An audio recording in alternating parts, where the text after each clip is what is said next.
যেমনটা বলছিলাম, আজ নজর থাকবে আমাদের এসআইআর এর শুনানির দিকে, কেননা সকাল 11টা থেকে এই শুনানি শুরু। সূত্রের খবর, শুনানির প্রথম পর্যায়ে প্রায় 32 লক্ষ ভোটারের ডাক পড়তে চলেছে।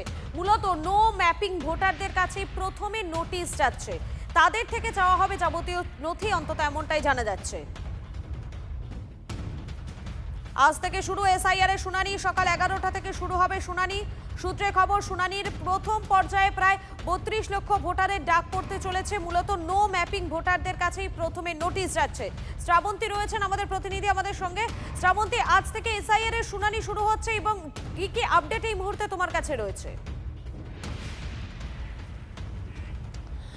মধুকল্পিতা, প্রথমেই জানাই যে আজকে যে শুনানি শুরু সেটা চলবে আপাতত 1 জানুয়ারি পর্যন্ত। যে ভেন্যুগুলো ঠিক হয়েছে, অর্থাৎ প্রত্যেকটি অ্যাসেম্বলি কনস্টিটিউয়েন্সি, প্রত্যেকটি বিধানসভায় 8টি করে ভেন্যু থাকছে, সর্বাধিক 9টি করে ভেন্যু থাকতে পারে। এই ভেন্যুগুলি আপাতত 1 জানুয়ারি অবধি চলবে। বেশ কিছু স্কুল রাখা হয়েছে, যেহেতু 1 জানুয়ারির পরে অনেক কটি স্কুল খুলে যাবে, সেক্ষেত্রে ভেন্যু পরিবর্তিত হতে পারে।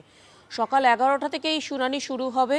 মাইক্রো অবজারভাররা যেমন থাকবেন, ইআরও থাকছেন, এইআরও থাকছেন বিএলও, কিন্তু প্রত্যেকটি ভেন্যুতে এদের বাইরে এবং ওই অফিসে যেখানে এই শুনানির আয়োজন করা হয়েছে সেখানে তাদের যে নির্দিষ্ট স্টাফ, এরা ছাড়া বাইরের কেউ থাকতে পারবেন না।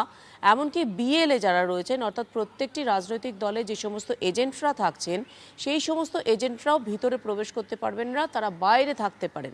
এরকমটাই কড়া নিরাপত্তা বেষ্টনীর মধ্যে থেকে আজকে শুরু হতে চলেছে হিয়ারিংয়ে প্রথমে এই 32 লক্ষ নো ম্যাপিং ভোটারদের ডাকা হবে এবং সেখানে তাদের কাছ থেকে প্রাথমিক যে সমস্ত তথ্য কমিশন চাইছে সেগুলি নেওয়া হবে। ডকুমেন্টস আনতে বলা হয়েছে, যেগুলি 11টি ডকুমেন্টস রয়েছে সেগুলি আনতে বলা হয়েছে। আধার কার্ড সেটাও নিয়ে যেতে পারেন, যে আইডেন্টিটি প্রুফ হিসেবে, সেটাও বলা হয়েছে। একই সঙ্গে যারা মাইক্রো অবজারভাররা থাকছেন তারা গোটাটাই দেখবেন, তারা ছবি তুলবেন, স্বাক্ষর নেবেন, আলাদা আলাদা করে অ্যাটেস্টেড করবেন, অর্থাৎ এই ব্যক্তি সেই ব্যক্তি। একই সঙ্গে মধুকল্পিতা, কমিশন আরেকবার সবাইকে সচেতন করেছে, তাদের বক্তব্য, কোনো যদি মিথ্যে ডকুমেন্টস এক্ষেত্রে দেওয়া হয় তাহলে 1 বছর পর্যন্ত সাজাও ঘোষণা করতে পারে নির্বাচন কমিশন, অর্থাৎ এতটাই সতর্ক রয়েছেন। গোটা প্রসিডিংস আজকে সকাল 11টা থেকে শুরু হবে, রবিবারেও চলবে শুনানি। মধুকল্পিতা, একেবারে আপডেটের দিকে তুমি নজর রাখো। আপাতত তোমাকে ধন্যবাদ। ভোটার তালিকায় নাম তুলতে গ্রাহ্য সিএএ সার্টিফিকেট, এসআইআর শুনানি শুরুর ঠিক একদিন আগেই বড় সিদ্ধান্ত নির্বাচন কমিশনের। অর্থাৎ নতুন করে যারা ভোটার তালিকায় নাম তুলতে আবেদন করবেন তারা সিএএ সার্টিফিকেট নথি হিসেবে দিতে পারবেন। 85 ঊর্ধ্ব প্রবীণদের বাড়ি বাড়ি গিয়ে শুনানি। প্রায় 778 মাইক্রো অবজারভারকে শোকজ করেছে কমিশন। এই আধিকারিকেরা কমিশনের বৈঠকে অনুপস্থিত থাকায় শোকজ করা হয়েছে।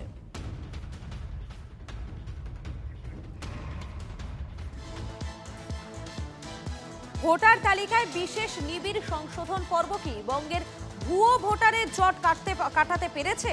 দেখুন, ফাঁক তো থেকেই যাচ্ছে, কেননা মঙ্গলকোটের 4টি বুথের খসড়া তালিকায় এমন ভোটারের হদিশ পাওয়া যাচ্ছে যাদের কেউ চেনেন না, এলাকায় থাকেনও না, কিন্তু তারা ভোটার। কিভাবে সম্ভব?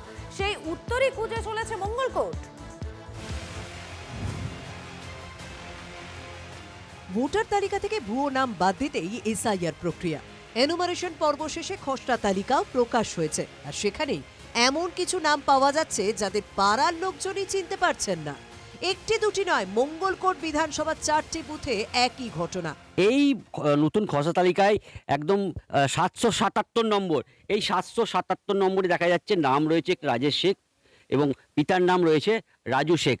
অভিযোগ যে এই রাজেশ শেখ বলে এই গ্রামে কেউই থাকে না, গ্রামবাসীরা নাকি তাকে চেনে না। চেনেন না দাদা, আমাদের এই গ্রামে যে দুটো বুথ রয়েছে, এই দুটো বুথই সম্পূর্ণ হিন্দু অধ্যুষিত বুথ। আমাদের গ্রামে আমরা কোনোদিনই কোনো মুসলিম বাস করে বা কোনো মুসলিম সংখ্যালঘুদের আমরা কোনোদিন দেখিও নেই, কিচ্ছু না। এটা সম্পূর্ণ মানে ভুয়োভাবে উঠে গেছে। না, আমাদের গ্রামে তুহিনা খাতুন, মমতা খাতুন বলে আমাদের গ্রামে কেউ নেই, বা আমাদের গ্রামে মুসলিম বাস করে না, হিন্দু প্রধান গ্রাম। গ্রাম ঘুরে খোঁজ পাওয়া গেল না। এসআইআর পর্ব শুরুর আগে 2025 সালের যে ভোটার তালিকা ফ্রিজ হয়েছে সেখানেও এই নাম নেই। তাহলে এরা কারা? কমিশনের হিসেব বলছে, যারা এনুমারেশন ফর্ম জমা দিয়েছেন তাদের নাম আছে খসড়া তালিকায়। যে ভোটারদের অস্তিত্বই নেই তাদের এনুমারেশন ফর্ম ফিল আপ করলো কে? ফর্ম জমা কে দিল? বিজেপির অভিযোগ সংশ্লিষ্ট বুথের বিএলওদের বিরুদ্ধে, চক্রান্তের অভিযোগ শাসক দলের বিরুদ্ধেও। বুথের বিএলের সঙ্গে কথা বলা হয়েছে, তিনি দায় এড়িয়ে যাচ্ছেন। আমার তো মনে হয় তিনি শাসক দলের কাছ থেকে তামাশা খাচ্ছেন। তিনি শাসক দলের কাছে টাকা খেয়ে হোক, শাসক দলকে জিতিয়ে রাখার জন্যই হোক, তিনি এই কাজটি পূর্ণাঙ্গভাবে করে যাচ্ছেন। বিজেপি নেতৃত্ব শাসক দলকে কাঠগড়ায় তুললেও স্থানীয় তৃণমূল পঞ্চায়েত প্রধান বলছেন নাম কিভাবে এলো তিনিও সেটা জানেন না, যাদের নাম আছে তাদের চেনেনও না। রাজু শেখ বলে আমরা এখানে কাউকে চিনি না, জানি না, থাকে না এই গ্রামে? না তার বংশ পরিচয় না। আমার গ্রামে মুসলিম নাই, হুম। মুসলিমবিহীন গ্রাম। আমিও চিনি না, আমি তো পরিষ্কার বলে দিলাম আমি চিনি না। গোটা প্রক্রিয়ায় যাদের দিকে অভিযোগের আঙুল, সেই বিএলওরা কি বলছেন? ও যখন অনলাইনে ট্রান্সফার করে ভোটারটা 117 লিখতে গিয়ে 177 লিখে দিয়েছে, যার ফলে অনলাইনে ট্রান্সফার করেছে তো 117 এর জায়গায় 177 করে দিয়েছে। ও হিয়ারিং এ আছে, এবার হিয়ারিং এ ভিডিও বা ঊর্ধ্বতন কর্তৃপক্ষ যেটা ডিসিশন নেবেন যে ওর এখানে রাখা যাবে না যাবে না, সেটা তারা চিন্তা করবেন। বিষয়টি নিয়ে ইতিমধ্যে অভিযোগ দায়ের হয়েছে। জেলা শাসক তদন্তের আশ্বাসও দিয়েছেন, কিন্তু আশ্বাসে বিতর্কের চিরে কতটা ভিজল সেটা বোঝা যাবে চূড়ান্ত ভোটার তালিকা প্রকাশের পর। আপাতত নাম না জানা ভোটার নিয়ে রহস্যের ধোঁয়াশা মঙ্গলকোটে। মঙ্গলকোট থেকে কৌশিক দত্তের রিপোর্ট, TV9 বাংলা।